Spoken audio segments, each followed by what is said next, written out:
The world narrows to a point where ice meets sky, and beyond that there is a silence so deep it feels like the beginning of time.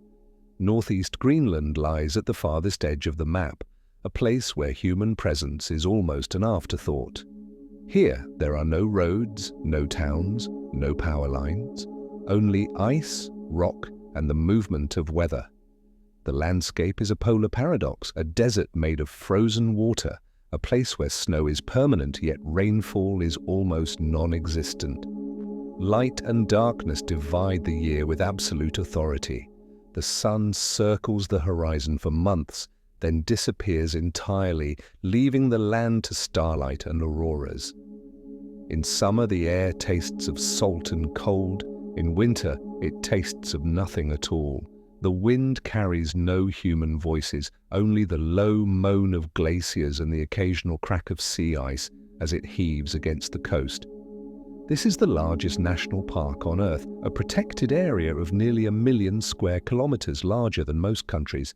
You could fit France and Spain within its boundaries and still have room left over.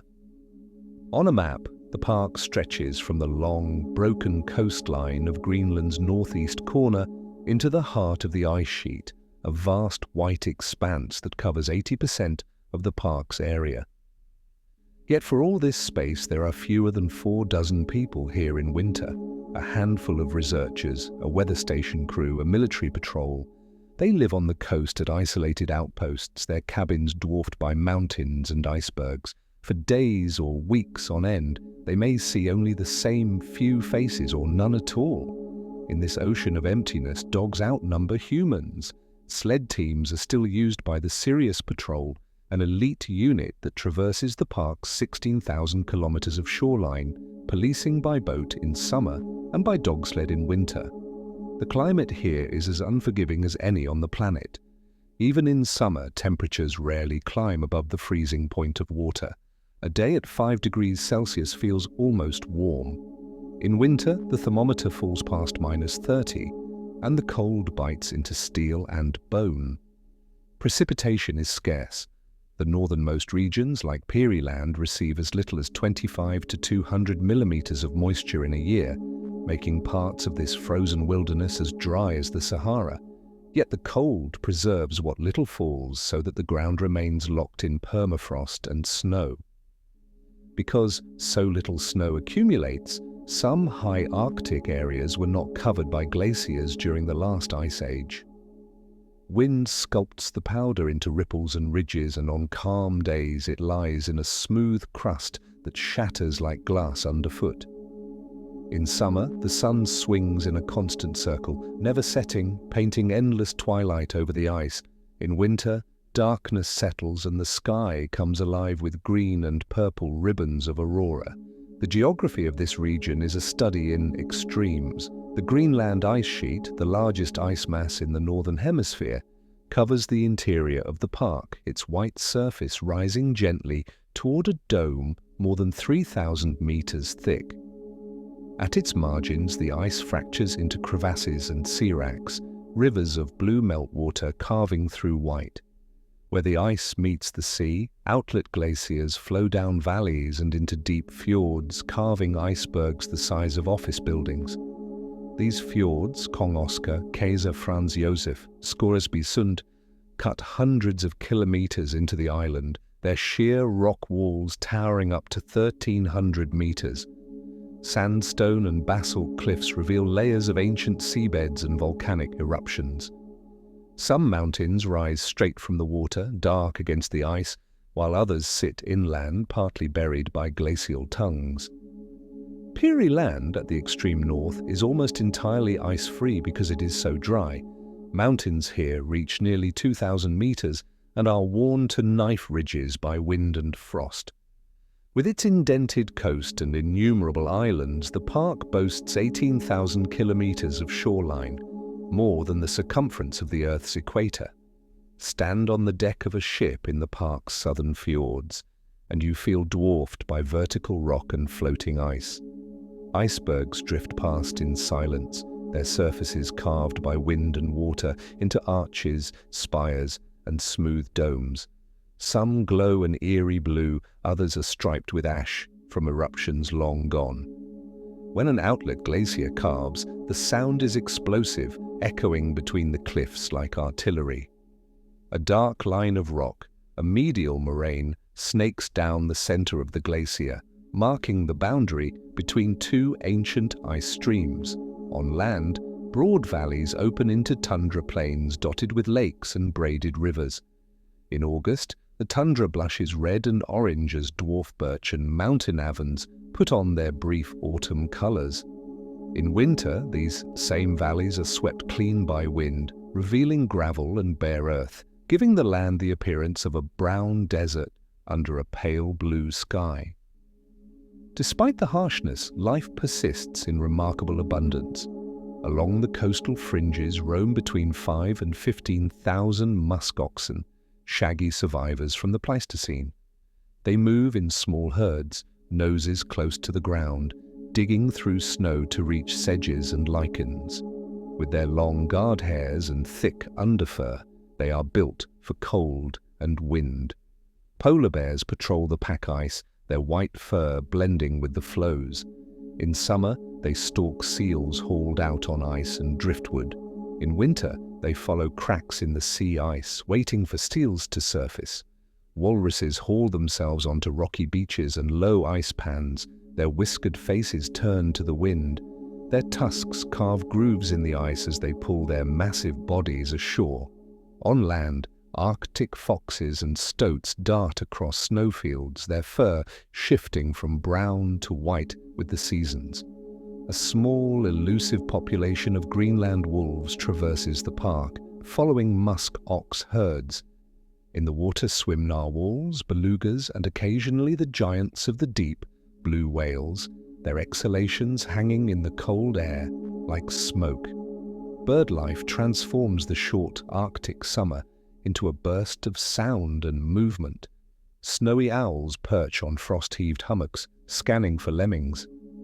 Gefalcons nest on cliff ledges, stooping on eider ducks and ptarmigan. Thousands of barnacle and pink-footed geese arrive to breed in the tundra's brief thaw, their calls echoing off valley walls. Great northern divers raise young in sheltered lakes. Ravens ride thermal currents along the cliffs, their black feathers stark against the snow. When the midnight sun fades and the first frost returns, most of these birds depart for warmer latitudes, leaving only a handful of hardy species to overwinter. The geology that underpins these ecosystems tells a story that stretches back hundreds of millions of years. Once part of the supercontinent Pangaea, this land split from Laurasia and began its drift north around 60 million years ago. As the North Atlantic opened, lava poured from rifts, creating basalt plateau and columnar cliffs. Earlier still, during the Caledonian orogeny, ancient oceans closed and mountains were thrust up. Their roots now lie exposed in folded and metamorphosed rocks of gneiss and schist. In places like Eleanor Bay, alternating layers of limestone and dolomite stand out as stripes across mountain faces, each band a chapter in Earth's geological history. Fossilized ferns and marine creatures are entombed in these rocks, relics of a time when the Arctic was warm. Glaciers have sculpted the terrain for the past 2 million years, grinding valleys and leaving behind moraines and erratics. Wind scours and polishes exposed bedrock, leaving patterns and grooves that speak of relentless abrasion. Human footprints here are few, but the history of the people who have ventured into this landscape is rich. The earliest known inhabitants were Paleo-Inuit hunters who lived along the coast thousands of years ago, following migratory animals and carving tools from musk ox bone and walrus ivory. Their stone circles and tent rings still dot the tundra. Later came the Thule culture, ancestors of modern Inuit who traveled by umiak and dog sled, hunting whales and seals. In the 20th century, Danish expeditions established remote weather and research stations like IceMeter and North Ice on the ice sheet. During World War II, Allied forces built weather stations and airstrips. Today, the Sirius Patrol maintains a continuous presence, patrolling by dog team in winter, by boat in summer, their sleds loaded with supplies and rifles. The patrol members live for months without outside contact, navigating by compass and the position of the sun, sleeping in small tents on the snow. Scientists come for the brief summer, setting up camps at places like Zackenberg to monitor climate change and the pulse of Arctic ecosystems. They measure snowfall, temperature, plant growth, and animal movements, trying to understand how this fragile desert responds to a warming world. There is a contradiction at the heart of Northeast Greenland. It is a place of profound silence and simplicity, yet within that simplicity exists a complexity that baffles and humbles. The air is empty of scent, yet the taste of it stays with you forever. The landscape looks monochrome until you notice the subtle hues of lichen on rock, the blue shadows in crevices, the pink in icebergs at sunset. It is a desert, yet it is made of frozen water. It is lifeless at first glance, yet it supports some of the most iconic animals on Earth. Time feels suspended, measured not in hours but in the movement of seasons and glaciers. Standing here, you become acutely aware of your own smallness. Every sound you make is swallowed by vastness. You sense that the world is both ancient and immediate. As you leave, perhaps aboard an expedition ship heading south toward Iceland, the memory of this ice desert will linger.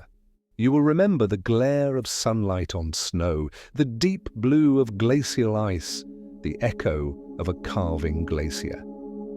You will recall the musk ox standing silhouetted against a ridge, its breath steaming in the cold air, and the way the sun at midnight brushed the mountains with gold. Northeast Greenland is not a place that welcomes human comfort, but it is one that offers perspective. It reminds us that there are still places on Earth where nature operates on its own terms, where wilderness has not been tamed or diminished. In a world increasingly crowded and warming, the most isolated ice desert on the planet stands as both sanctuary and sentinel, bearing witness to time beyond human scales, urging us to listen to the quiet and to learn what it can teach us about endurance, fragility, and awe.